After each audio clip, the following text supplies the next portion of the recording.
There we go. Okay, we're back at it. A fresh look at end times prophecy. A couple quick things just from last week. I gave you the wrong date on something. It would be back on page 13. Yeah, there it is. That is Daniel's writing of this book. And that was, I got that date wrong, basically, or I typed it wrong. So it should be about 530 BC, not 570 BC. Although it's not exactly, nobody's really 100% sure. It would make more sense that he wrote this in the 530 date because several of the things he mentions, end around 535. So 570 was more than likely the beginning of his story. And then 530 is probably when he's actually writing the story. So that's probably a better way to say it. So there's that. And then just a quick review of where we're at.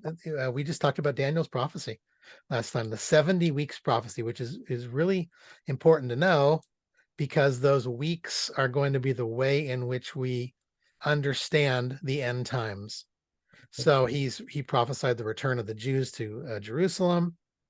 Then he prophesied that something was going to happen, and he gave a number of years.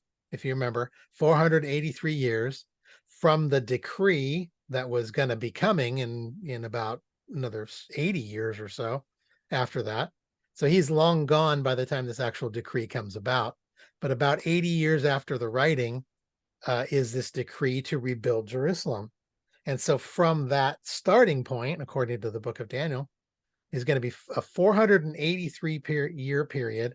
And that is 69 of the 70 weeks. And he says that what's going to happen in those is that Messiah is going to come and Messiah is going to be killed.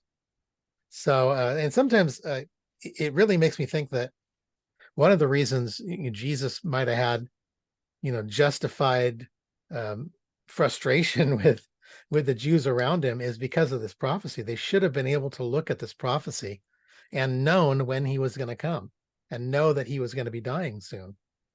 So that his death should not have come as a surprise to them because of this prophecy. His timing should not have come as a surprise to them. So it really makes me wonder if some of the frustration with the guys who taught the law and taught the Bible, or their Bible, the Old Testament, it was totally justified. He's probably, just frustrated with them. You should know this, So he ends up Jesus ends up fulfilling that prophecy perfectly. In fact, to the year, and some authors have even calculated literally to the day. And there are actual books you can buy that where it's sort of extrapolated out and the math is done. It's a little, I wouldn't bother getting into it in this particular study because it's a little convoluted. But they'll actually tell you a date in April in the year 33 where that 483 years ends, and that's the end of Daniel's prophecy of the 69 of the 70 weeks. So, but the key then is that there's a 7-year week that is not yet fulfilled. So one of the 77s has not been fulfilled yet. So that's what we're going to start getting into now. So what we'll do is we'll start out with, on page 15, some of those contemporary theories and myths, because what I want to do is, this may end up being better later, but I really want to just set the stage and say, let's sweep these off.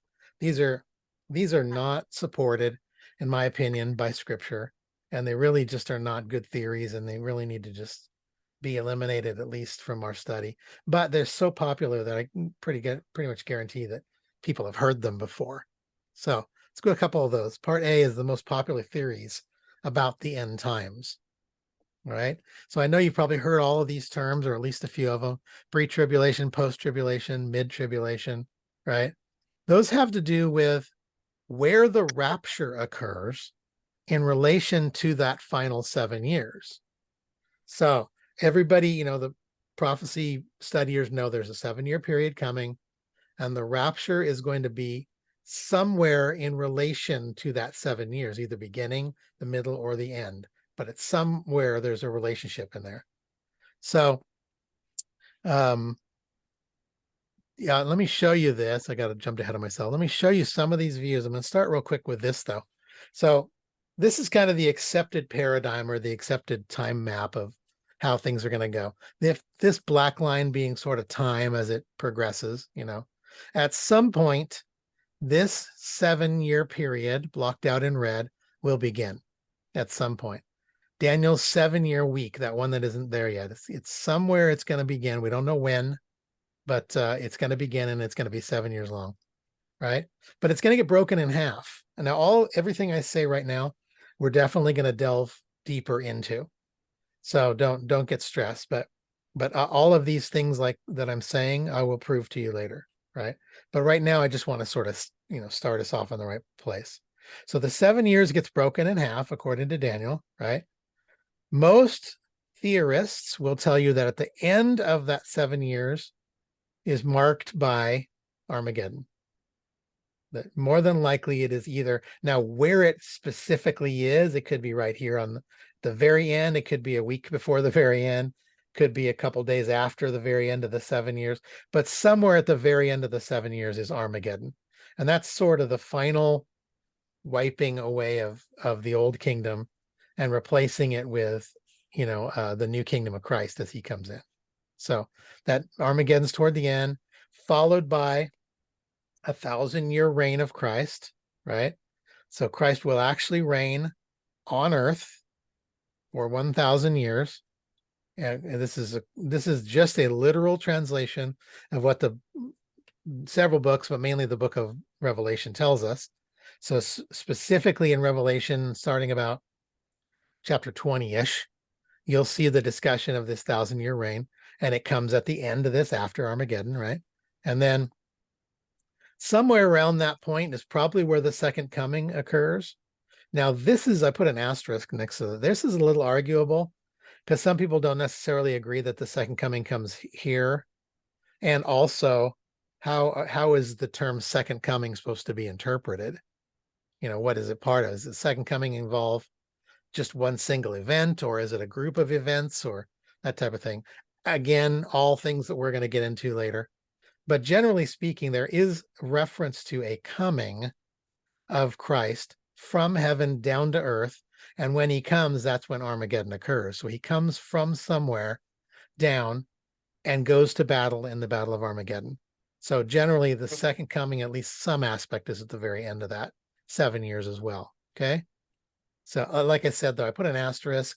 It's a little, it's a little arguable, and there are some interpretations that might also fit, but that's basically a good place. So now when we talk about these views, we're talking about where in this 7 years is the rapture. Okay. So the pre-tribulation view, and I think we're on page 16 now. Yes. No. Oh, we might. Yeah, we're still on 15. That's just mismarked. So we're on page 15 still. The pre-tribulation view. I'm sorry. View. Okay. Now, that would basically tell you that the rapture occurs at the beginning of this 7-year period that we mentioned. Okay. So they will also, by the way, pre-trib view will also refer to that 7 years as the tribulation period, the 7-year tribulation period. So the rapture and the pre-trib view occurs at the beginning. Christians are taken out. Then this 7 years occurs right here, what they call tribulation. And then those other events that we mentioned, continue to occur. Here's a little bit of sort of expansion on their views, just so you can kind of understand where they're at. So the final 7 years of Earth history is scripturally referred to as the tribulation. This is under this view, I'm not interpreting it that way. Okay. So they'll say the final 7 years is called the tribulation.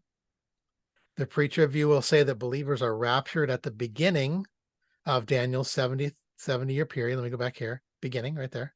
Okay. And that the rapture is imminent, meaning that it could happen suddenly at any moment. That would be the pre-trib view. And that's pretty much the most popular view. You'll see it at the bottom. The most popular view in evangelical U.S. churches is the pre-tribulation view, right? So they would also say then that every major prophecy that leads up to the rapture has already been fulfilled. Okay, let me go back to the drawing so you can kind of say.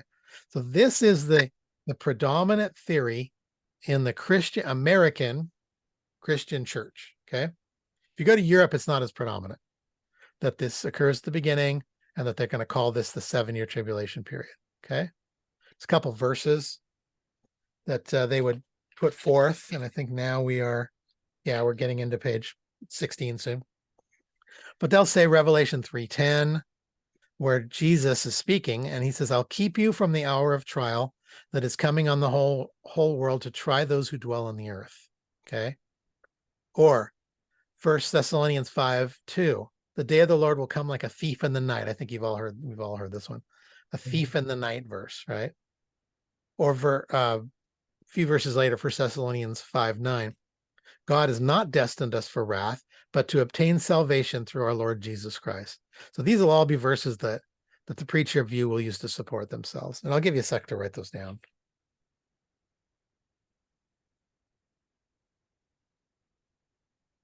Can you reduce your screen just a tad bit? Because some of it's like, oh, better, much better. I just wanted to make sure I could see the entire screen, and it was kind of falling off the side there. Is it better? Yeah. Even a little less, maybe.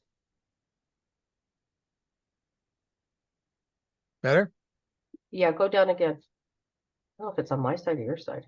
You probably see it just fine on At the your bottom. side. I know I'm at the bottom. You can, on my side, you can see the bottom, but I don't know about your side. Can you see everything? Can you see the 1 Thessalonians 5:9 verse? I can see that. What's happening is on my right now, the end of the sentences are cut off. Oh gosh, really? Yeah. It wasn't like that last week. How about that? Now do full screen or move over to the right, because I got a lot of white space on my right. Oh, now that's too far. Go back to the left a little bit. I just want to see if I can get the full screen, because I missed some of the words on some of the blanks. Okay, so what's weird is it's not really even changing on my computer. Oh, weird. Yeah. Oh, that's weird. How about now, Nancy? I have a bunch of white space, and I can see all the numbered slides on the left. So Yeah. you can move it over a little bit to the left. Okay. It didn't move at all on my side. If you moved it to the left, it didn't move. I did. Give it a second. There we go. There we go. That's better, but it's still falling off the right a little bit. Okay. How about now? Okay. Now I have the big white space on my right. I wonder what that is. I don't know. This didn't happen last week. Let me try something. Hold on. Okay. How about that? Can you see that? I can see the full screen, but the words are all chopped off on the right. Oh, that's weird. It might be a formatting issue then. Yeah. Yeah. Sorry about that. All right. Well, just let me know when you need me to move around and I'll. Okay. Thanks, Dave. Sorry about that. That's all right. Okay. I got the verses. So let's talk about the mid-trib view. Okay. And I think it's going to make sense, obviously, the word pre, the word mid. Okay. So in this view, they would say that the rapture occurs at the middle, in this middle section of this 7-year period. And I'll explain what this middle event is to you, by the way. But it is broken in half in the book of Daniel. Right. So the middle is when this rapture occurs. And then there's a couple of verses you can find for that. They'll still refer to that full 7 years as the tribulation, right? Oh, I went the wrong way. Sorry. There we go. Okay. So the rapture takes place at the halfway point of the final 7 years. Okay. See, halfway point rapture. Mm-hmm. Okay. When the Antichrist is revealed to the world, and that's what this middle event is. This is the revealing of Antichrist to the world. So the 7 years is broken in half by that. Oops. All right. It's also known, by the way, that center event is also known as the abomination event. So we'll get into all of that in a little bit. Here's some key verses for that one. So Daniel 9:27. Scripture indicates that the 7 years is broken in half by the breaking of a treaty, right? Like I said, that's called the abomination event, right?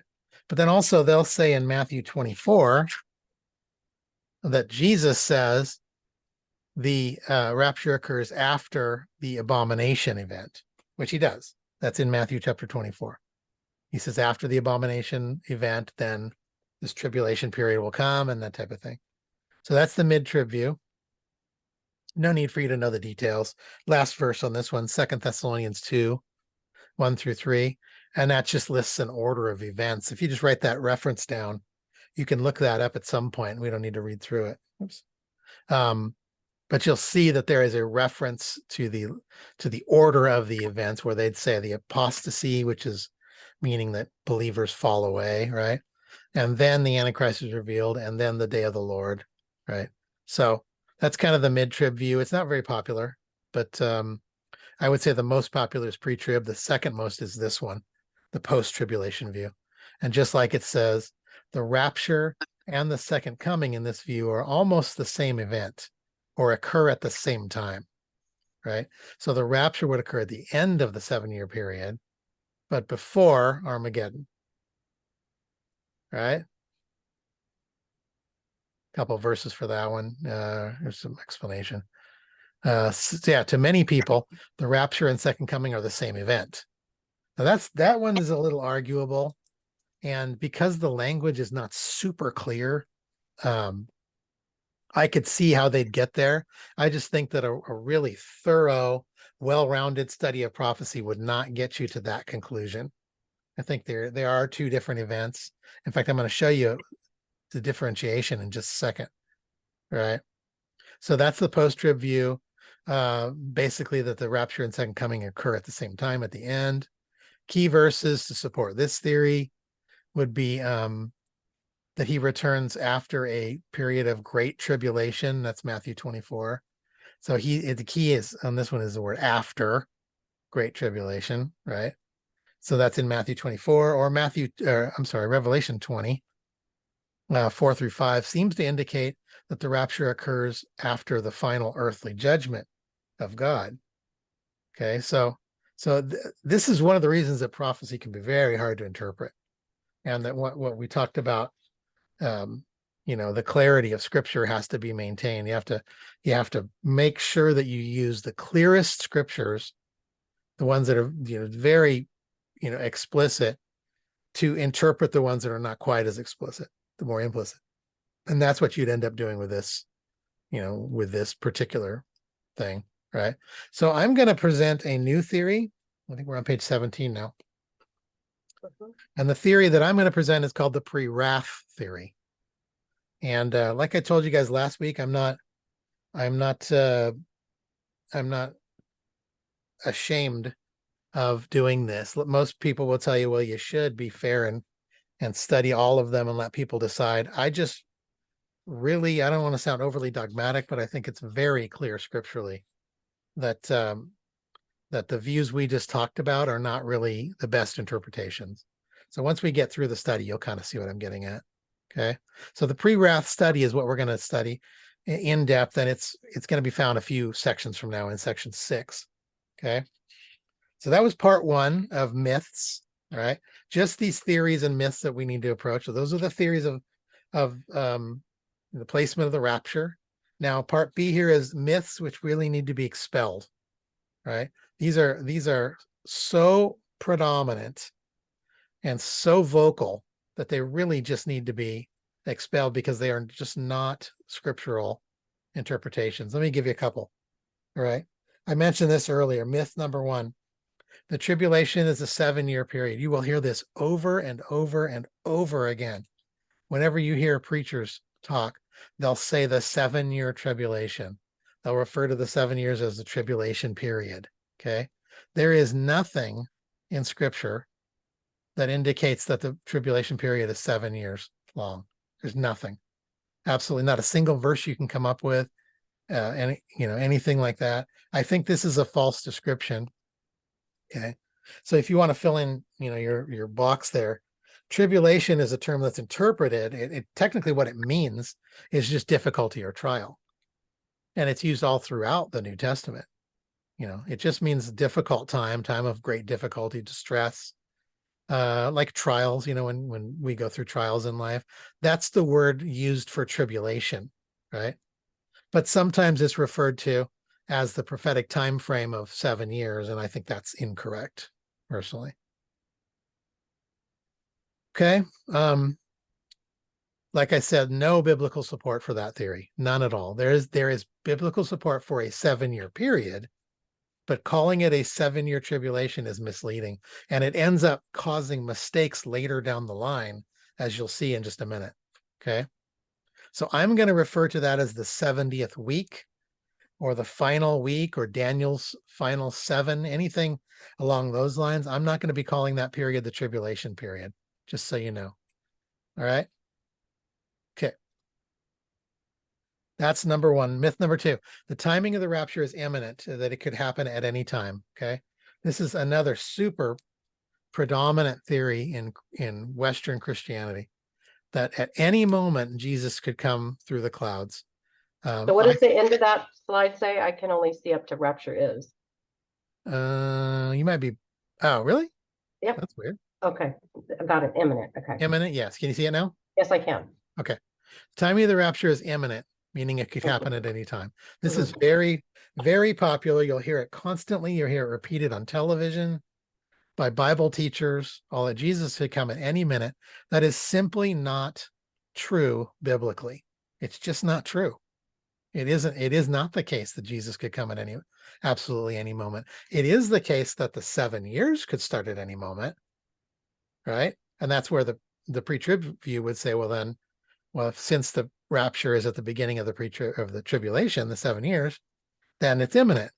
But no, it's not the case. There is nothing that indicates that the rapture is an imminent event. Let me see if I have some verses here. Okay. I said that already. Okay, so the popular phrase used would be something like, well, he said he's going to come like a thief in the night, right? He said it's going to be like a thief in the night, which everyone knows is a euphemism for suddenness or unexpectedness, right? But in fact, it's even used in that verse we discussed earlier, 1 Thessalonians, for you know very well that the day of the Lord will come like a thief in the night. And that's what the pre-trib crowd will tell you is the describing of how imminent this is. This is an imminent event, right? Because it says it's going to come like a thief in the night. Well, all you have to do, and I've done this many times with many people in these discussions, is say, read 2 verses later, same context, 2 verses later, where the same author says, you brothers and sisters are not in darkness, so this day will not surprise you like a thief. In other words, I just told you, so it's no longer like a thief. So when he says it's going to be like a thief in the night, he's talking to people who are absolutely not even thinking about it, not even expecting it, nothing. They have no idea what's coming. For them, it's going to be a thief in the night. But for people like us who study scripture, it's not going to be a thief in the night. It is not an imminent event. Okay. So here's another box if you want to fill it in. I think we're on page 18 now. Yeah. The rapture. Can you move over a little bit? What's that? Move it? Yeah, thank you. This way? Yes, you got it. Okay. You see it all now? Except for the bottom half of it. Okay, how about now? Better? That didn't move on my side. Weird. Huh. Tell you what, let me do something. Yeah, go ahead, because I'm missing a lot of beginnings and That is really weird. Yeah, I don't know why it's doing that. Tracy, you're not missing stuff, right? Oh, there's America. No, I'm not. It's showing the whole thing, but maybe can you make your screen smaller? I can. Give me just a second. Okay, let me try something. I'm going to stop share and then I'm going to reshare. Just a second. Sorry, Dave. It's all right. No, it's no problem. It's probably some glitch between Macs and PCs. This happens from time to time. Okay. All right. I reshared. Can you see the screen? I can, but it's the same. Okay. Tracy's right. Let me reduce. Okay. How's that? Hi, America. Can you reduce more? Reduce more? Yeah. That I can see it all now, unless you go over to those slides on the side, but I don't know, but I can see it all now. Okay.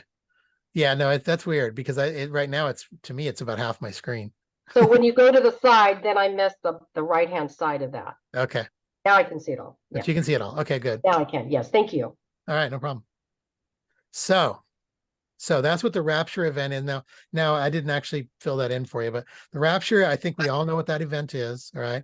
In the rapture, Christian people are physically removed from Earth. All right. So something's coming and they are removed off of the planet Earth. Right. And then also in the same section, and you'll find this largely down here in 1 Thessalonians chapter 4. So not only are people removed who are living, but the dead who had already died as Christian believers are raised from the dead. A mass resurrection, right? They're raised from the dead, and then believers who are living are lifted up into the air, and that's the rapture event. I think we all pretty much know this one, but that's what the rapture is, just so you know. Okay. All right. Let me go on to the other one we discussed really briefly, and that's that the rapture and the second coming are the same event. Now I'm gonna I think largely disprove this for you. Okay. It's confusing, and the absolute truth can be hard to derive because of the use of language, and it would take probably an entire one of our sessions to really go through all this. But I am going to show you something, some part of the language that I think will help you understand it. The events of the rapture and the second coming, right, are two different events. Now, the question is not whether they're two events, because that's clear in Scripture. The question is whether they occur at the same time, right? So anybody who says to you that they are the same event, in my opinion, is mistaken. If you just study Scripture, you'll understand that that's not true, right? Whether they occur at the same time would be a lot longer discussion, okay? But let me show you one thing. I'm going to give you this second coming bubble for you to fill in, right? So the second coming is literally Jesus landing his feet back on earth. So he comes down just the same way that he left before he was walking around, and all of a sudden he got lifted into the air, right? In the same way, he's going to come back and pop down from the air, put his feet on the ground, and be here physically on earth the same way. Whereas the language of the rapture is slightly different, and I'll show you that in just a second. Okay. All right, you got this one filled in? Yes. Okay. So here's a quick graph for you, and it's all filled in for you. But these are descriptions in the Bible for the two events. And this is why I don't believe they are the same. They're definitely not the same event, but also that they may not be at the same time. Okay. So during the rapture, for instance, Jesus comes in the air. The Scripture says that he comes in the air, everybody sees him, he lifts everybody up, and they join him in the air. Very clear scripturally, right? In the rapture, the next one, the saints are collected and taken up to heaven. They're grabbed, everybody goes up, okay? There is no judgment during the rapture, right? That's not when that occurs. The rapture occurs before what's called the day of the Lord. It's another one, okay? And there is no reference to war and no reference to Satan when the Bible talks about the rapture. Excuse me. There we go. Okay. However, in the second coming, Jesus is seen as standing on the Mount of Olives. So he isn't in the air, he's standing on earth, right? In the second coming, the saints come back with Jesus. So if they're the same event, then it becomes kind of moot for them to go up and then immediately come back down, right? So this is another thing that strikes me, that they're probably separated by time, those two events, right? So in the second coming right here, the saints return with Jesus. At the second coming is the judgment, right? Earth is judged, right? The second coming is said to occur after the day of the Lord, not before. And then during the second coming is when Jesus fights a war against Satan and against his minions, meaning demons, and actually people on earth who side with Satan. And then at the second coming, Satan is bound up and cast into hell. Okay, so you can tell that these are two different events. And I think that the things occurring, in my opinion, make it very clear that they're occurring at different times. Now, like I said, well, that's arguable. I think it strikes me as pretty clear that they're two different times. And again, later we'll definitely be going through all this stuff. All right. So what we're going to see next. Oh, sorry. Does somebody have a question? Tracy, go ahead. Yeah. Wait, so is that battle? Yeah. Is that the Armageddon, or is that different? Yes. Yes. It's the Battle of Armageddon. Right. Okay. Yeah. So Satan gathers himself, meaning him, the Antichrist, the beast, and all the those who have sided with him, those in the world who have sided with him, and they gather together for this final battle right there. Yes, that is, I should probably write that down. don't think I can here, can I? I can. I love being able to fix these on the fly. There we go. Okay. So next, what we're going to see is what's involved with this 7 years. Okay. So what leads up to these final 7 years events? And this is where it's going to get really interesting and really contemporary, because I really strongly believe that a lot of these things are currently happening right now. So so far, any questions, any comments, anything? We doing okay? Yep. Interesting. Yeah. Perfect. Okay, so we're now going to move over to the next page, which is 19, I think. Yeah, page 19. And we're going to start diving deeper into this 70th week. So we're going to find out things like what starts it, what's involved during the 70th week, all that kind of stuff. All right. So we're on page 19, like I said. We're going to start with what are the signs of the beginning of the 70th week. So what you'll notice in scripture is there are signs, just like you're driving down a road, and the signs will get closer and closer to the destination as you get closer on your drive to the destination. So they'll get closer to each other. They'll be easier to understand, right? So whereas way far out, they may not make sense. As they get closer, they'll make more and more sense, right? But that 7-year week is at the center of all end times prophetic study. That's the whole point of end times study, is that 7 years and what it's about. All right. So let's go back to Daniel 9 just real quick, where it says, and we're at the beginning in that blue box on page 19. He will confirm a covenant with many for 1 7. In the middle of the 7, he will put an end to sacrifice and offering. This is the latter part of that Daniel chapter 9 little prophetic blurb where he lays out all of it in about 5 verses, right? So we're getting toward the end of that little Daniel blurb, okay? He here is the Antichrist, okay? Now, we know that by context. We know that by reading through the context and after Daniel chapter 9, and we begin to understand that we're talking about some person who is very evil and extremely powerful and is going to end up taking over a lot of things, right?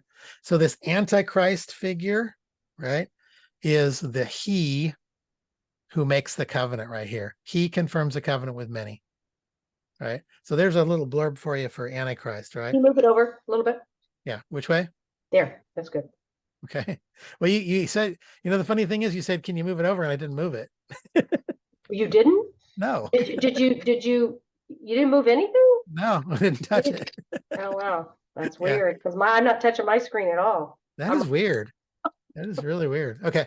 So Antichrist is this coming figure. We've all heard his name probably, right? But the Antichrist is called the Antichrist for a lot of reasons. Point number 1, and I said the noun version of Antichrist, is that he is a coming figure who is empowered completely by the devil. So he is given in fleshly form all of the power of Satan into one human body. So he may start, this may not be from birth. It probably starts at a certain specific time, that one day he's just empowered. Maybe the spirit of Satan enters him, whatever. But this is a coming figure who is going to be filled with Satan and have control over the entire planet, right?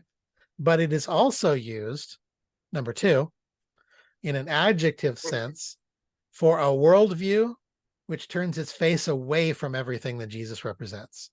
So anti-Christ, meaning not only is there going to be one figure who is just completely against everything God stands up for, but before and during that is going to be this whole worldview. Like the world will just take sides and say, we want nothing to do with Jesus, and they will turn against Christ. And those are the type of people you'll see when we discussed Armageddon, that you'll just see who've just sold themselves out to this figure, maybe not knowing that it's Satan. They may not know that it's him, but they believe what he says and they believe in his power and that type of thing. And they sell themselves out to him, and they shut down Christ and say, I want nothing to do with Christ, right? So it's a noun in that sense, and it's an adjective for this just mindset that says, I want nothing to do with Christ. Okay. So how do we know that that figure is Antichrist? Here's where we're going to get into a little bit of interpretation of Daniel. So we're on page 19 still, right? We're going to look at Daniel chapters 2 and chapter 7. Okay. And this is the Daniel's view of the 4 kingdoms. So real quick, set the stage. Daniel is going to interpret a dream from the king. And then he's also going to repeat this whole dream later on in the book of Daniel in chapter 7 and sort of reiterate it and expand a little bit on it. Okay. So the king is given a dream and Daniel is able to interpret the dream. So let's go a little bit into it. So in this thing, Daniel's going to show us 4 kingdoms. That these kingdoms are not yet, or maybe one is and the others are not yet. And they're going to come upon the earth and they're going to represent something, right? So we're in Daniel 2 right now. Yeah, I said that already. So here's that dream. Let me read this for you. This is Daniel talking to the king and interpreting his dream for him. Daniel says, Your Majesty looked, and there before you stood a large statue, an enormous, dazzling statue, awesome in appearance. The head of the statue was made of pure gold. Excuse me, sorry. Its chest and arms of silver, its belly and thighs of bronze, its legs of iron, its feet partly of iron, but partly of baked clay. Okay, so this statue is made of all these different materials. While you were watching, he's still talking to the king, while you were watching, a rock was cut out, but not by human hands. It struck the statue at its feet of iron and clay, and it smashed them. Then the iron, the clay, the bronze, the silver, and the gold were all broken to pieces and became like chaff in the threshing floor in the summer. The wind swept them away without leaving a single trace, but the rock that struck the statue became a huge mountain and filled the whole earth. It's a cool dream, huh? Right? This big statue comes, all these different materials. There's a couple drawings from the internet that I found. So head of gold, this is the chest of bronze. I think this is supposed to be, no, this is, I'm sorry, the chest is silver. Here's like the waist area, it's bronze. The legs are iron. And then I don't think I have a close-up of the feet, but the feet are mixed iron and clay, which is interesting because iron and clay don't mix. So it's a very interesting analogy, right? But then he says, somehow there's this rock that's hurled from the sky and it's going to hit the feet of this statue and knock it over. And then the whole statue is going to crumble. That's the dream. Okay. So let's talk about these, right? Page 19, the head of gold. And that's verses right there. Oops, sorry. Verses right there where we are in the story. Okay. The head of gold. The head, when he's describing it, is the current kingdom of Babylon. And he even says that clearly in verse 38 when he tells the king, you are the head of gold. Okay. So this thing starts, and notice it starts from the top and goes down, and it's chronological in that sense, right? So the first thing chronologically is the current kingdom of Babylon, right? Then we have the second one, we're on page 20 now, where there's a chest and arms of silver. Let me go back so you get the visual, okay? Chest and arms, see them crossed right there? Those are made of silver, right? Then you have the belly and thigh of bronze, right? And then you have the legs of iron and the feet of iron and clay. That might indicate that this is somehow a divided kingdom. You got to think in terms of visual imagery, right? These things represent something. But if you notice there's 2 legs, or those legs, there's 2 legs. So these 2 legs might represent 2 different things. Or there's feet, 2 feet, that are made of 2 different things. Okay. So think in terms of imagery that Daniel is describing to the king, what these kingdoms are going to be made of and what they're going to look like. Okay. I'll give you a sec to write that down. I got him. Got it? Okay. I think what happens is when you click the slide and then you go back to the slide, that's when it kind of jumps. Okay, so if I do this, can you see it? Yeah, I can see it. Okay, so I the can head see of it. gold, You the head just- of gold we've already talked about. We already know who that is. Okay, we're going to look at who 2, 3, and 4 are. We're going to look at these in just a moment because we want to find out who they are, right? I want you to notice something in verse 40, okay? And that's the kingdom that smashes them. A fourth kingdom, strong as iron, because iron breaks and smashes everything. And as iron breaks things to pieces, it will crush and break all the others. So whatever this fourth kingdom is that's coming, it's coming. It's very strong, okay? And then actually, I'm going to skip this side now real quick. You can do this one on your own if you're interested. But the interesting language, it says a rock was cut out, but not by human hands, right? And then a few verses later in 44, he says he's talking about that rock, and he says the God of heaven will set up a kingdom that will never be destroyed. I have a bunch of numbers in there. Where's this from? A bunch of 20s in here. Okay. A kingdom will never be destroyed, nor will it be left to another people. It will crush the kingdoms. So whatever this is, it's going to crush all of this, and it's never going to end. This kingdom right here is never going to end, according to scripture. So that's a little side study. If you ever want to kind of read through Daniel chapter 2, you'll see these verses. Okay. Let's move over to Daniel 7. Okay. So Daniel 7. Daniel's going to describe 4 different animals, right? But they're going to equate to those 4 parts of the statue that he just talked about. Okay. So he uses the imagery of 4 beasts to describe them. 4 beasts. Okay. So let me read through a little bit of 7, chapter 4 through 7. Gosh, I can't read tonight. Chapter 7, verses 4 through 7. I'm going to scoot over. Can you see the screen if I do this? Or does it disappear? I can see the whole screen now. Okay. You can? That's weird. Yeah, but every time you go over to the slides, then it cuts it off. Daniel 7. I'm going to read 4 through 7. Okay, because I don't have it on slides. So 4 beasts came up from the sea. This is verse 3. They were different from one another. The first beast was like a lion with eagle's wings. As I watched, its wings were pulled off, and it was lifted up from the ground. It was made to stand on 2 feet like a human being, and a human mind was given to it. Verse 5, then a second beast appeared, like a bear. It was raised up on one side, and there were 3 ribs in its mouth between its teeth. It was told, get up and devour much flesh. Verse 6, after these things, as I was watching, another beast like a leopard appeared with 4 bird-like wings on its back. This beast had 4 heads, and a ruling authority was given to it. Verse 7, after these things, as I was watching in the night vision, a 4th beast appeared, one dreadful, terrible, and very strong. It had 2 large rows of iron teeth. It devoured and crushed anything that was left. It trampled under its feet. It was different from the beasts that came before it, and it had 10 horns. Okay, let me go back. So, verse 4, you have a bear that has, a lion that has wings. Verse 4. Okay.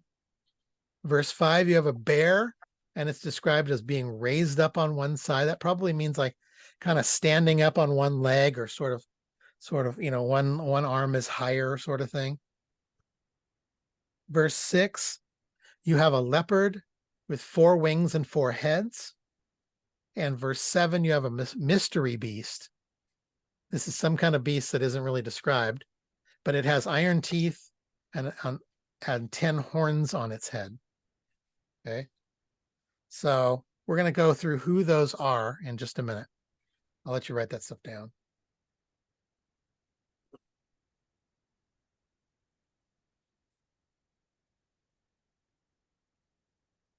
Okay. Yep. All right. So next page. All right. So this is a drawing of the beast. The first beast right there. Second beast is here. The bear, right? It's got 3 things in its mouth. And it says it's raised up. This doesn't show it as well, but notice it's kind of got one paw raised up. The third beast is described in this leopard language, but with 4 wings and 4 heads. And this beast is a weird, we don't know what this is, a mystery beast of some kind. Okay. Notice, by the way, they're all coming out of the ocean. All this imagery is going to matter. Okay. So this is the 4th beast in verse 6. Right. I'm going to skip that. I'll let you do that on your own. Okay. Let's talk about interpretive notes on those. And I think we'd be on page 22 now. Okay. Interpretive notes. Again, just like the statue, the beast is Babylon. The first beast, excuse me. So beast number 1 is Babylon. All right. Let's talk about why. Beast number 1, the current kingdom of Babylon. All right. And that means, by the way, current in Daniel's writing. So Babylon is the king during Daniel's writing. Okay. It's described as a lion with wings of an eagle. Okay. So when you hear wings in the Bible, think speed. That's what wings are used for, because they knew that anything with wings moved really fast. They watched the birds and they said, whoa, that's fast. Faster than anything on land. So this is some kind of lion, a powerful being, but it's very fast. Okay. And by the way, that's exactly what Babylon was like, right? Babylon's takeover of Jerusalem was incredibly fast. Back then, it was probably 2 years max, which is very fast back then. Doesn't seem fast to us, but fast back then, right? And Babylonian kingdom, in all of its ancient architectures and its ancient arts, right, always represented itself as an eagle with wings. Excuse me. Yeah, with eagles and with winged lions. So there's a winged lion and there's an eagle face, right? This is how Babylon represented themselves. So that one would have been very clear to the readers at that time. They would have known that was Babylon. So that's our first beast, right? But then it says its wings were torn off. And this is true because Babylon was quickly overcome, right? Compared to the speed with which they overcame their kingdom, they quickly died out after the death of Nebuchadnezzar, which was the main first king of this kingdom. So once Nebuchadnezzar died, Babylon did not last much longer. And that's where we're going to come into this next beast. Okay. So interesting terminology. I'll go over this real quick, but it says it was lifted from the ground, stood on 2 feet like a human being, and a mind of human was given to it. Right.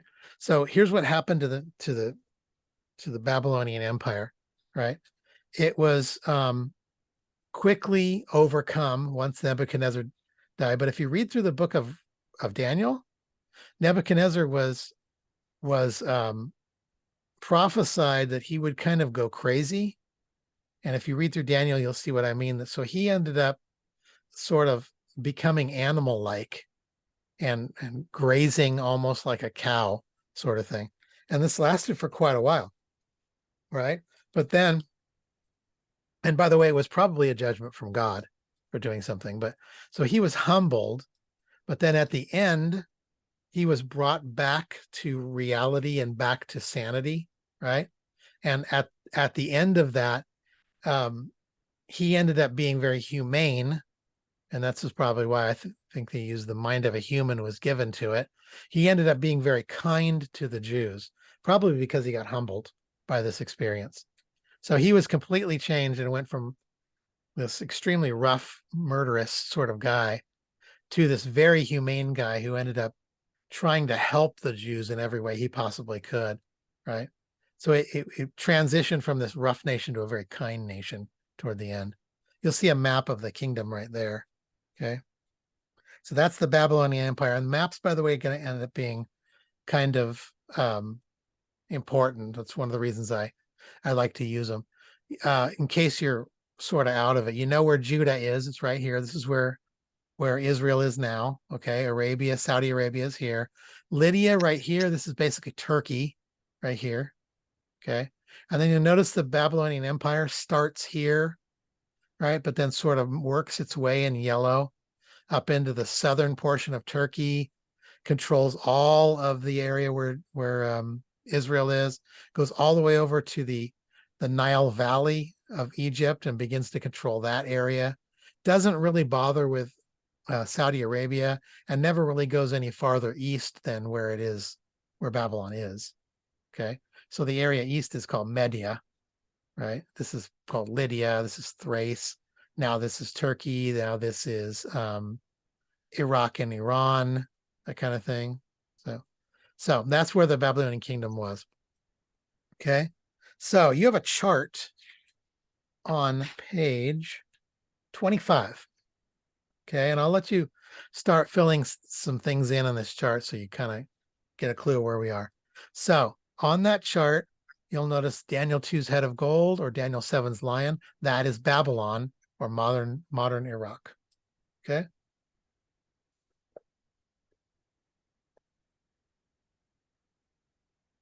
Okay, you got that? Yeah. Okay. Let me know if you need me to go back. I'll move forward. Okay, let's go to Beast 2. Beast 2 is Medo-Persia. Right? Remember when I said the Medes were here? This is the Medes. This is the Persians right here.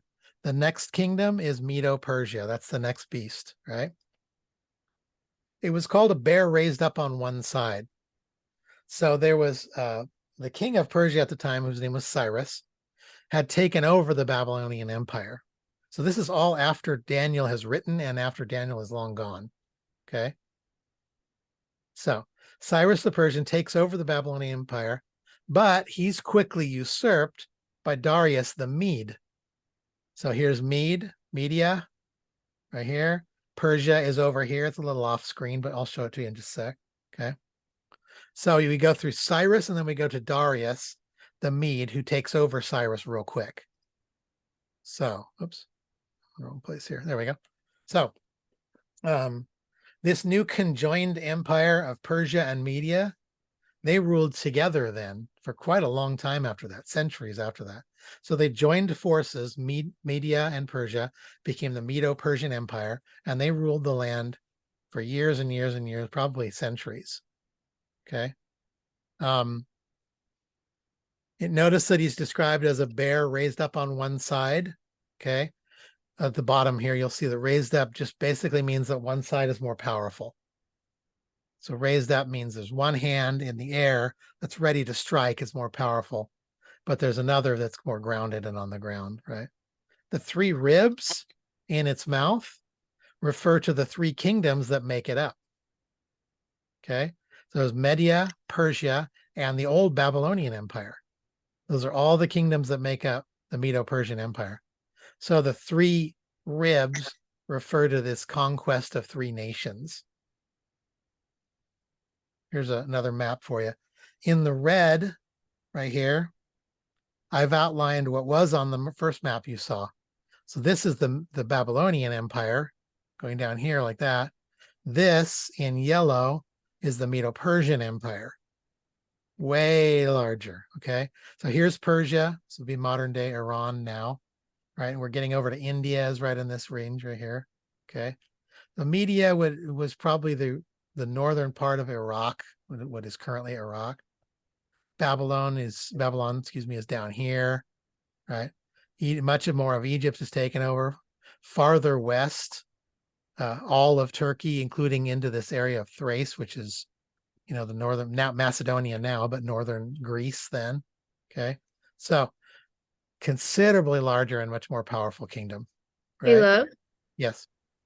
Do you know like how Assyria would have compared, the landmass of Assyria would have compared to Babylon? Yeah. In fact, we're going to go into it later. I'll show you the landmass of Assyria. I'm going to go from memory and say that, see this northern part of Babylon right here, not including this part? Yeah. That's about where the Assyrian kingdom was. Okay. Right there. Although I think it went a little farther, like all of Lydia and then down here, but it didn't really, if you remember from the Old Testament, it sort of tried to conquer Israel a lot of times, but never really had a whole ton of success. Right, because it was Babylon that conquered Judah. Yeah, exactly. So it never really got down here a whole lot. It was mostly this northern crescent up here, down here. So it would include the nation of Syria now, the southern part of Turkey, parts of Armenia, northern Iraq, and probably most of Iraq, down here into, you know, this area down here, but never really getting to northern Arabia or Israel or that kind of thing. Okay. Thanks. So there you can fill that in from page 25 now. So the chest of arms and chest and arms of silver and the bear, that's the Medo-Persian Empire, which is now modern Syria and Iran and more. But it definitely covered all of those. You'll notice I say that it never got all of Egypt, right? I said Iran, which is mostly here. It controls all of that, controls almost all of Turkey and that type of thing. Pretty much all of Persia over here. Okay. So the second one is the Medo-Persian Empire. Ready? Let's go to the third one. Page 23 now. Yes. Okay. So page 23 is the Greek kingdom. Now this is not going to be for a while. So Daniel's way ahead of time on this one. He's about 200 plus years ahead of time on this one. Okay. So the Greek Empire is described as that leopard who has 4 wings and 4 heads. Okay. So at the point where Greece controlled, they controlled majority of the known world because of Alexander the Great, whose name we all have heard of. So Alexander the Great comes along. He establishes this Greek empire. Okay. Again, wings always refer to speed. Okay. And it's even now it's said that Alexander's speed was absolutely phenomenal. It had never been seen before. How fast he was able to come from the west, where Greece is, and take over massive chunks of land over there. Okay. And I'm going to show you the extent of this empire in just a second. Right. But interestingly enough, Daniel didn't know this when he wrote it, but Alexander utilized 4 different generals to accomplish all this. Right. So he wasn't just Alexander with wings. It was all 4 of his generals, all of whom had wings, all of whom moved amazingly fast. Okay. And I'll tell you who those 4 wings and those 4 heads are in just a second, actually. Okay. You ready? Good. Yeah, good. Okay. Here's another map. I don't know that yeah, okay. I think if I remember correctly, that the green is the former, I did this one a long time ago, the former kingdom of Medo-Persia. Let me go back. Yeah, it is. So the green is the Medo-Persian kingdom. Greece continued on, actually might have gone slightly even farther than the Medo-Persian kingdom, and pretty much controlled all of the same land as the green Medo-Persian kingdom and this Babylonian kingdom in red, right? So, and obviously they controlled their own land, which was Greece right there. So the Greek kingdom moved quickly against these kingdoms and just dominated everything moving east at this point. Not really bothering over here because they sort of had peace with Italy and with these northern kingdoms up here, Macedonia and stuff like that. So really they were concerned with going east. Okay. Here are some images from the these are actual Greek pieces, but notice they'll use things like leopards, right?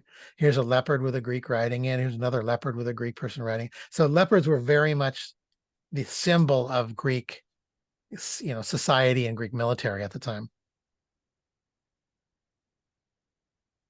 So let's talk a little bit about that.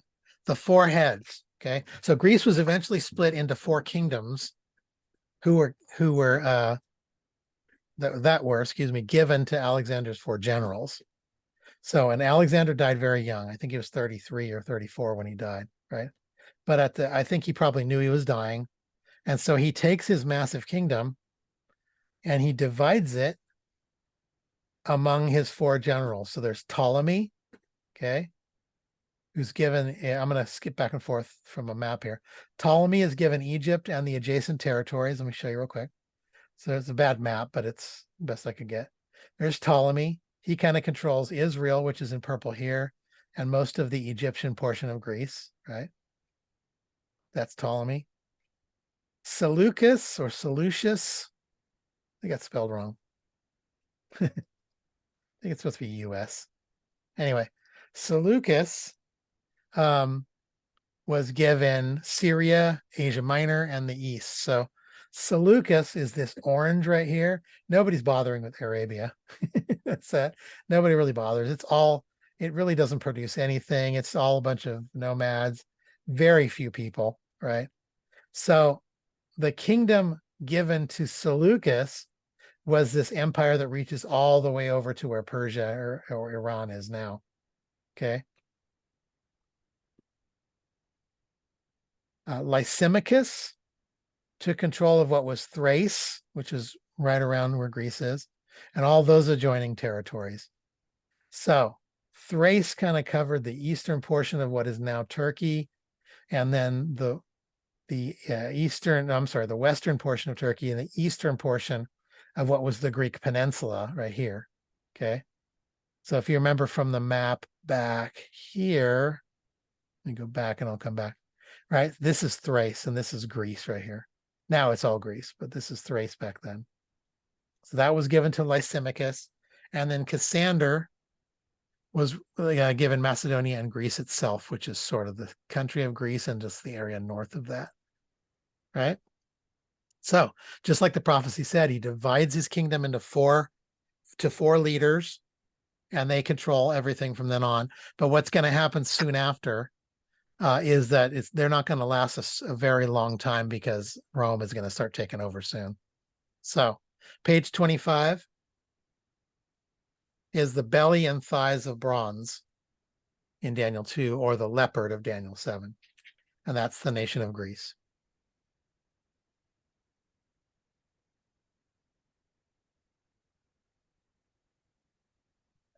Excuse me. Okay. I'm going to get one more and hopefully I can get you to a good stopping point with this one. Okay. All right. So let's talk about this mystery beast. And we're on page 25 now. Who is the mystery beast? Right? That's this one. It's described as having 10 horns. It has ferocious iron teeth. Never really described. It's just basically called a mystery beast, right? Okay. You'll notice that it has legs of iron, and then it's also described as feet of iron mixed with clay. Interesting that this fourth kingdom seems to be described in two different ways. Legs of iron, feet of iron mixed with clay, all right? It's possible that this is some kind of new or revived kingdom, okay? Because of the fact that there's two different mentions of it in two similar but slightly different ways. So this is, we're gonna actually discuss this soon. So it's possible that the legs of iron and then the feet of iron and clay mean that it's two separate kingdoms. Okay. And we're going to discuss the interpretation of this kingdom very soon. All right. Let me stop just real quick for questions, or if you need me to go back or anything. We doing okay? Is it a Leviathan? No, Leviathan is nobody knows what Leviathan is. Some people theorize that it might have been a dinosaur that somehow survived, but there's other people who say that Leviathan might have just been a way to describe like a hippopotamus or some very large, like a rhinoceros, one of those.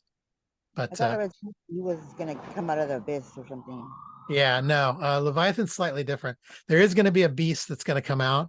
Leviathan is described in the book of Job, and it is it's used basically to describe a really, really large animal. So a lot of people will tell you they think it might be like a dinosaur, like a water-bound dinosaur. I don't know dinosaur names, but that one that survived, right? Because the way it's described is having a massive trunk, like a tail, and it's like a tail like a tree, which is huge, you know. So, but nobody's really sure what Leviathan is. Well, it describes him as having like metal plates or something that nobody could destroy. Yes, like scales. It's exactly right. Yeah. Yeah. I think it talks about probably, there's a couple places Leviathan's mentioned, but I'm forgetting one of them. But I think that is probably again Job, and it's like it has scales that are like made of metal. They're not actually made of metal, but he's saying poetically it's like they're metal because we can't get anything to go through them, right? Which makes people think again that it might be a dinosaur of some type of being. All right. Because I mean, you know, rhinos and hippos, which I think are a dumb interpretation, because it talks about a tail like a cedar tree, but rhinos and hippos have these little tiny thin tails. So I don't get how people get that. I'm very open to the idea that dinosaurs survived and might have commingled with man to some extent. So that's kind of what I think it is. And plus the scales, that strikes me as another reason it might be a dinosaur. You know? Yeah. Okay. Oops, that does not need to be there. Okay, so we're going to look at who is this fourth kingdom. I mean, we don't need to do that. Okay. We're going to need to interpret this fourth kingdom based on parts of the first three kingdoms. Okay. And you'll see why in just a moment, right? So what do the statues and the beasts tell us about this final fourth kingdom? Okay, you're at the bottom of page 25. Yeah, 25. So what do the statues and beasts tell us about the final fourth kingdom? So the empire will be divided. That's point number one. Okay. The empire will be divided. And that's the discussion of iron and clay. Could be at two different times, right? Could be made up of two different parts. And that may be why they talk about legs versus feet. But the imagery would seem to indicate that there's some kind of division in this, you know, thing, either a division of time, maybe a division of people, a division of like units, like maybe there's two parts of the kingdom sort of thing. But this use of feet and legs is very interesting. So I think it could also be all of those. Could be different times and different parts, right? So that's point number one. Point number two, this empire is going to be is going to invade and conquer the Jews. This empire will invade and conquer the Jews. Now, this has happened before, but it could happen again. And I think there's a possibility that it will, right? Number three, this empire, according to scripture, will destroy all of the previous empires mentioned. So whatever this empire is, it's going to be powerful enough to destroy all. And this is key, by the way. So remember this point right here. Throw a little star next to this or something in your book. This empire destroys all of the previous empires mentioned. Number three. Number four, later, this empire will be destroyed by another kingdom, like we said, and that kingdom will itself last forever. And that is, I'm going to go back to this imagery. That is, oops, if I can find it. If I can get to it. I don't know where it is. The statues with the rock shooting at the feet. I lost it. It's back here somewhere. Here it is. There we go. All right, that's that rock that comes down. So somehow later on, whatever this thing is, it's going to be destroyed. Okay. Back to where I was, 78. There we go. Okay. Oops. Wrong place. Okay, let's try this one. Okay.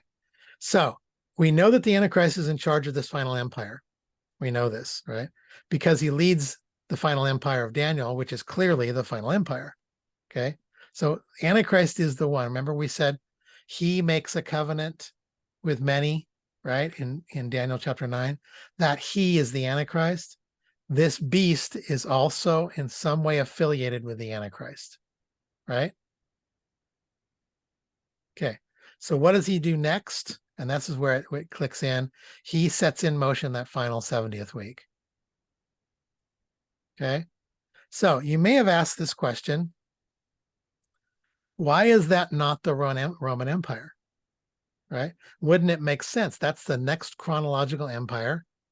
That empire, you know, was extremely powerful, that kind of thing. I wish I had my map here, but I don't. right? I'm going to explain to you why I don't think the Roman Empire is a good explanation for who that is. And we're going to, by the way, we're going to go more in depth on that in a couple sections from now in section 7. Okay. So actually, you know what? That's where my map is. So I'm going to pause on this one. Okay. And just say to you, I don't think that kingdom is the Roman kingdom.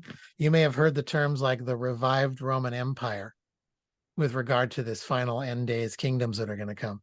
I don't think that's a good description, and I'm going to describe why, but I'm going to wait for that in section 7 because I want to get to this couple more things real quick here. Okay. So the question is then, what begins this 70th week? And we should be on. Yeah, we're at the top of page 26. So that 70th week is the whole center. What is it that begins that 70th week? It says he makes a covenant, right? Here we are again. He will confirm a covenant with many for 1 7. In the middle of the 7, he will put an end to sacrifice and offering. And at the temple, he will set up an abomination that causes desolation until the end that is decreed is poured out on him. Weird language, huh? But what we do know is this: whoever this leader is of this final kingdom, it's Antichrist, and that he establishes a kingdom. Okay. So let me just break that apart real quick, and then we'll have a good stopping point. What are we doing? We're doing okay. Do you mind if I go a couple minutes extra today? Are you okay with that? Sure, I I am. can finalize all of section 4 if I do that. Okay. So he's going to confirm a covenant with many for 1 7. That's what Daniel says. So we know a 7 is a 7-year period. Right? So Antichrist develops some kind of covenant or agreement, could be a peace agreement, whatever, with what's called the many. Now, who is the many? Could be the Jews, right? Or it could be multiple people. Most likely it's the Jews, or at very least includes the Jews, and I'll show you that in just a second, right? So it definitely includes the Jews, but whether it's limited to the Jews is another question. Whatever the case, a peace agreement has to be reached for 7 years, and that peace agreement has to be at least include the Jews, right? So Antichrist's covenant on page 26, that's a future, and by the way, it's the same as that 7 years, right? A future 7-year agreement made with Israel, possibly others, initiates the final 7 years of human history. Okay, that's maybe not be the best way. Of how about if I say of our current epoch of human history? How about if I say that? I'm going to type that in.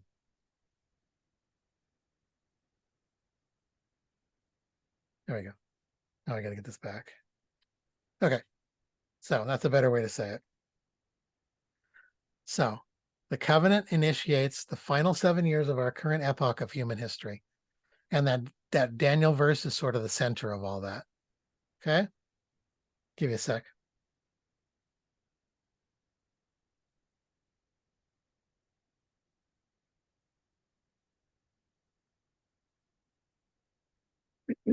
And by the way, in case you didn't catch what I said last time, I believe all of these definitions are in Appendix A. Yeah. So if you ever miss one of these definitions, they're also in Appendix A right here. Okay. So Daniel says in the middle of the 7, remember when we said that 7 years is cut in half by some event? That's the event. In the middle of the 7, he will put an end to sacrifice and offering. So in other words, he breaks the agreement. After he starts the agreement, the Antichrist breaks the agreement. Right in the middle at 3.5 years. It never tells us why. It just tells us, this is just a side note for you. I don't know if it's in your notes or not. I can go back to this because I don't want to wait too long. All right. So it is clear in the book of Daniel that this midway cutting in half of the 7 years is 3.5 years long. And that's because in passages like, did I write this down for you? I don't believe I did. Okay. Passages like Daniel 12 right here, it describes it all out in days. Talks about 1290 days. It also says 1335 days. Daniel 7 and 12:7 say time, times, and half a time. So we know that this division is at 3.5 years. The division of the seven years, right in half at 3.5 years. Okay, so I'll skip and go back to that if you need me to. Okay, so Daniel 27b, which is what we read, right? Yeah, right here, middle of the 7, we'll put an end to the sacrifice, right? This is where we get the belief that the Jews are the main focus. Number one, the Jews are the main focus of this because sacrifice and offering wouldn't apply to anybody else. It's clearly a Jewish reference to say sacrifices and offerings. And number two, it's also where we understand that in order for him to do this, there must be a third temple in Jerusalem. There is no third temple in Jerusalem right now. There is no temple.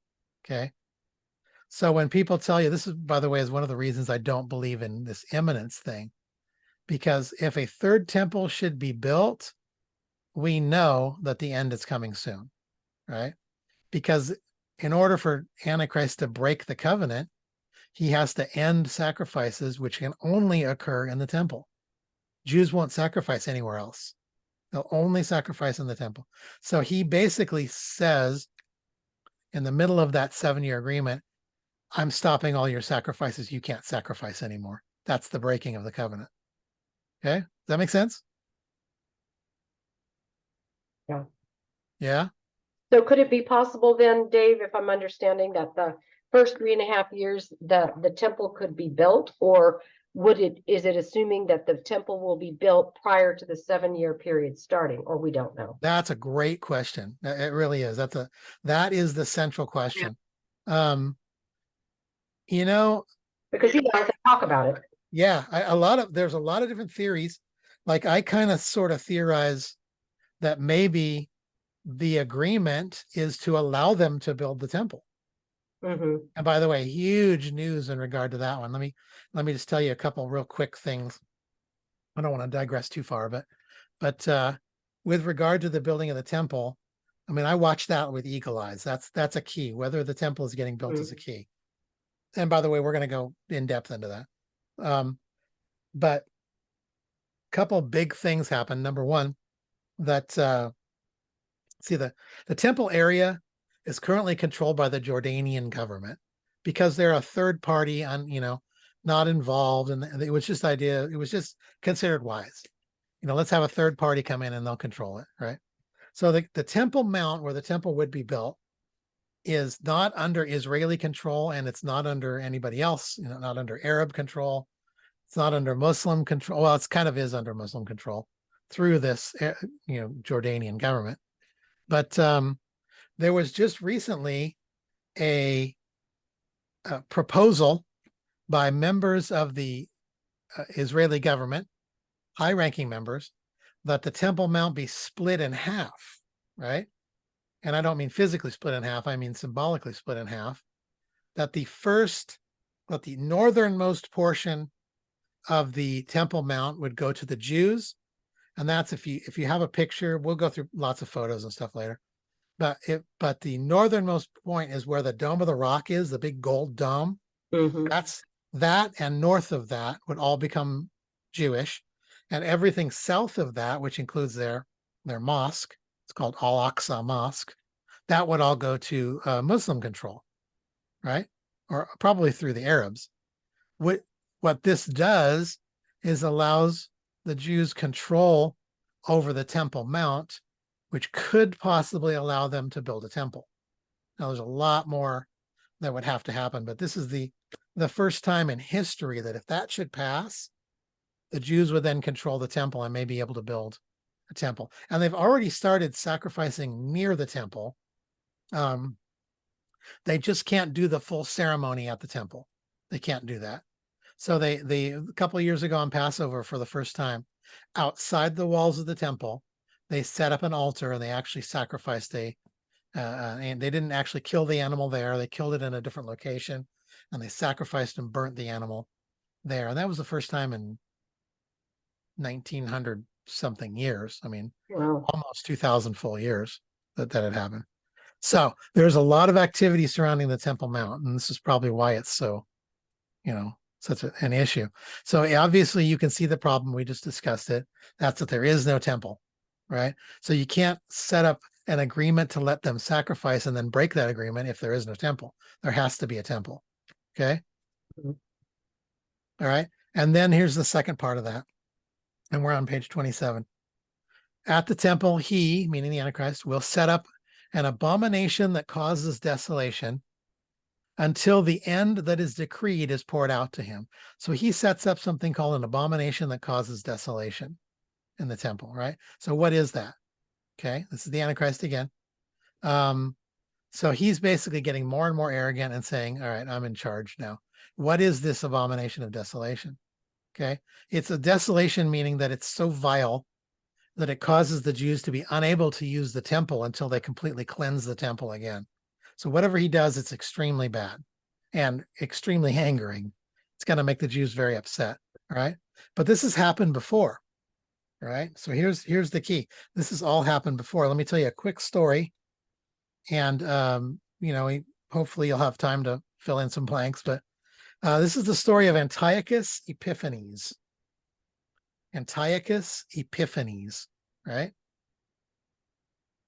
So he lived around the years 215 BC to about 164 or 165 BC. So he's probably about, what would that be, about 50 thereabouts when he died. Not super old. Okay.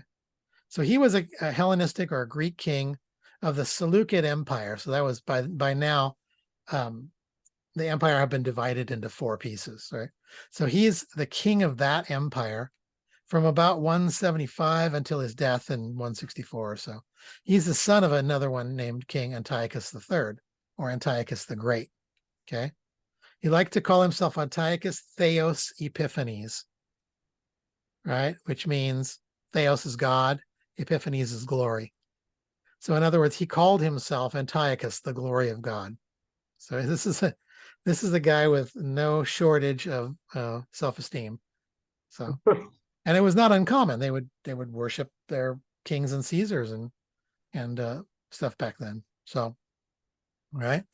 So circa 168, about the year 168, right? Antiochus is basically just had it with the Jews, right? His reign caused havoc. He made everybody angry, and he is at his wit's end trying to control the Jews. So they're refusing to obey. They're outwardly rebellious in his kingdom. They won't bow down to him. They won't bow to his orders. There's rebellions every day. Okay. So Antiochus has had it. Excuse me, he's had it. He takes a bold stand. He enters the holiest of holies of the temple. That's the absolute center, holiest part, right? And in there, he sets up a statue of the god Zeus, right? Or Jupiter. Zeus was the Greek name. Jupiter was the Roman name, right? He sets up a god inside there, and he declares himself to be a god there. So he says, I am God. That's what he does. Now, I don't get the incongruency between another God and him God, but they don't really have the belief in one God. So he declares himself to be God, right? Then he sacrifices a pig on the altar. And some legends say he sprinkles the blood of the pig. Remember, pigs are not kosher to Jews, right? They're dirty animals.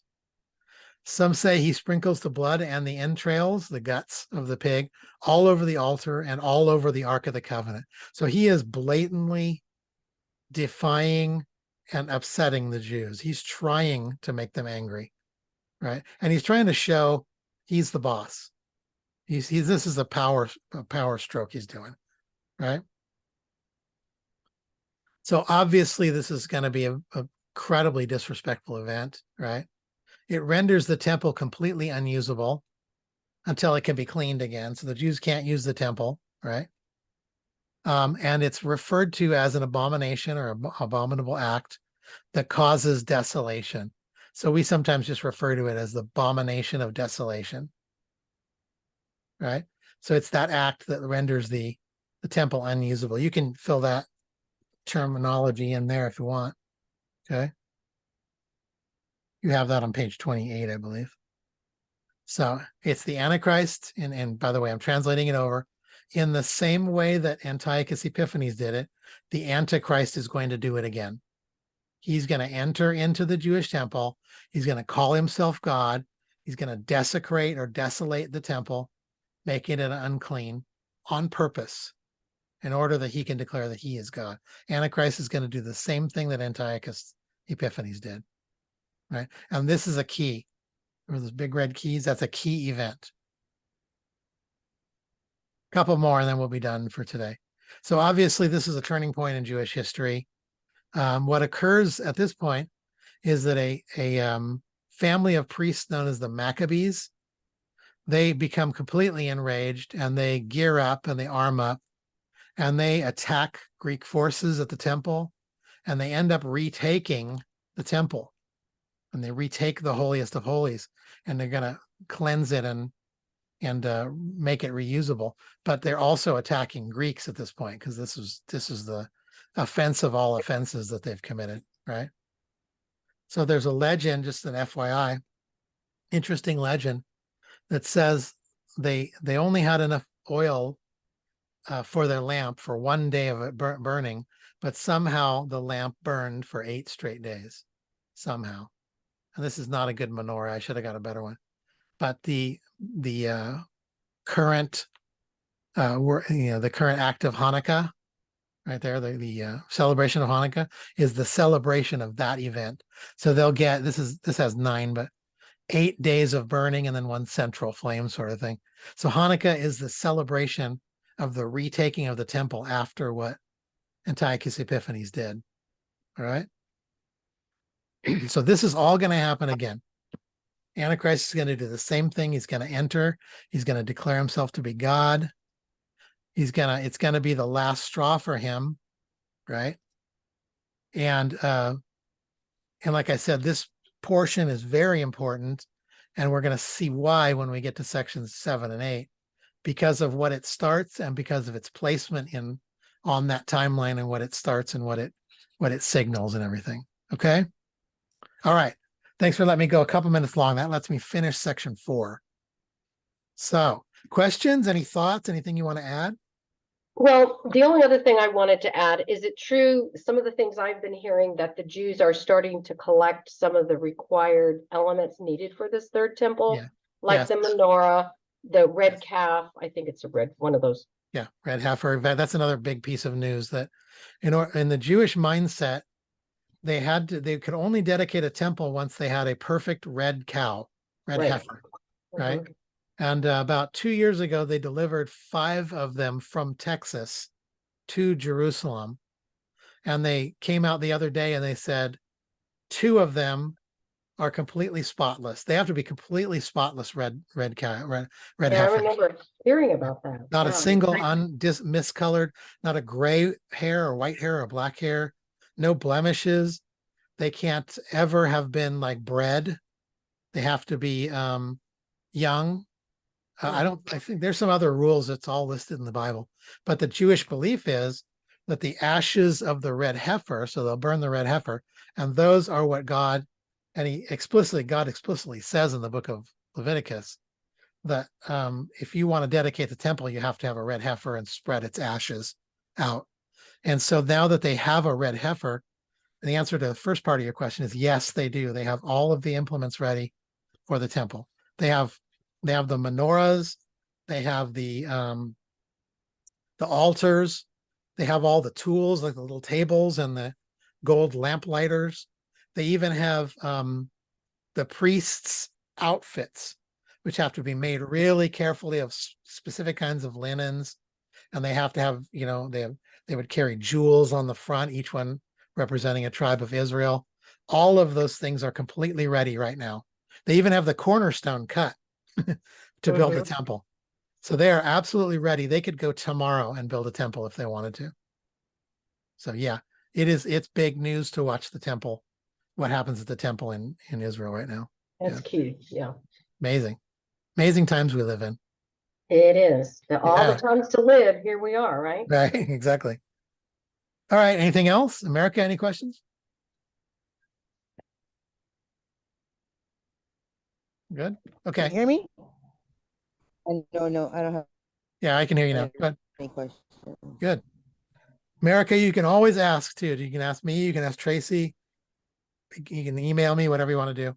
If you ever have questions in the middle of the week or something. So will. perfect. Our next section is going to be Okay. what is it leads Thank up you. to that final 70th week? What is And it that's going just to to lead up? confirm, we are meeting next Wednesday. Yes, we are meeting next Wednesday. Yes. Okay.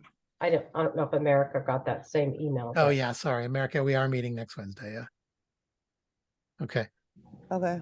All right. That was long-winded. I apologize. Thanks for letting me go a little long. That gets No, me it's good. It's clear good. stopping point. I appreciated the review of all the myths because you're correct. You hear those a lot. Yes. And you know, the theory, all of that stuff, the new theory. And anyway, I appreciated all that part. Yeah, That was good. really interesting to me. Thank And I'll you. definitely unpack it later. I mean, I don't want to just propose it and say, I know, so therefore it's true. I'm going to show you scripturally why I believe those myths to be wrong and why I believe a better theory is available. So, Okay. I'll look forward to that too. yeah. Thank Yeah. you guys. I appreciate it. Thanks, Dave. You guys have a good evening. Thanks. Thanks, Nancy. You Thank too. Nancy. Bye, guys. Bye, Bye-bye. Tracy. Bye. I'm glad you're able to join us, America. She's still there? I think so.